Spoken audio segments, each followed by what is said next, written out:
હાલ નવરાત્રી મહોત્સવ ચાલી રહ્યો છે ત્યારે ગુજરાત રાજ્યમાં નાના મોટા શહેરોમાં નવરાત્રી પર્વની નિમિત્તે ગરબાનું આયોજન કરવામાં આવી રહ્યું છે ત્યારે સુરત શહેરમાં પોલીસ એલર્ટ મોડમાં આવી ગઈ છે।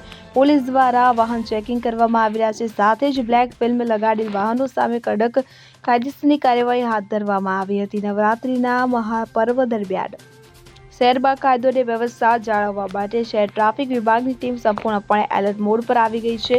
શહેરમાં કોઈ પણ અનિચ્છનીય બનાવ ન બને તે હેતુથી પોલીસ દ્વારા રાત્રિના સમય શહેરના અલગ અલગ મુખ્ય પોઈન્ટ્સ પર સઘન ચેકિંગ હાથ ધરવામાં આવી રહ્યું છે। પોલીસની આ કાર્યવાહીમાં ખાસ કરીને કાળા કાચ લગાવેલી ગાડીઓ પર ધ્યાન કેન્દ્રિત કરવામાં આવી રહ્યું છે। પોલીસ ટીમે પીપલોદ વાય જંકશન વિસ્તારમાં વડોદરામાં ચેકિંગ હાથ ધરવામાં આવ્યું હતું, ત્યારે કાળા કાચવાળી ગાડીઓ સામે તાત્કાલિક ધોરણે કાર્યવાહી હાથ ધરવામાં આવી હતી। નિયમોનું ઉલ્લંઘન કરતી ગાડીઓના કાચ પર લગાવેલી બ્લેક ફિલ્મ ત્યાં જ દૂર કરવામાં આવી હતી અને નિયમ મુજબ દંડ વસૂલીને કાયદેસરની કાર્યવાહી કરવામાં આવી હતી। પોલીસ અધિકારી SF ગોસ્વામીએ જણાવ્યું હતું કે નવરાત્રીના તહેવારો ચાલી રહ્યા છે અને સુરત શહેરમાં નવરાત્રી તહેવારો દરમિયાન અમારા police commissioner Anupamsinh Gehlot, traffic વિભાગના JCP અમરા DCP અને અમારા ACP નંદેલની એક એવી ખાસ સૂચના છે કે જે ગાડીઓમાં બ્લેક ફિલ્મ લાગેલી છે તે બ્લેક ફિલ્મવાળા વાહનો વિરુદ્ધ કાયદેસરની કાર્યવાહી કરવી અને આવા વાહનો મળી આવે તો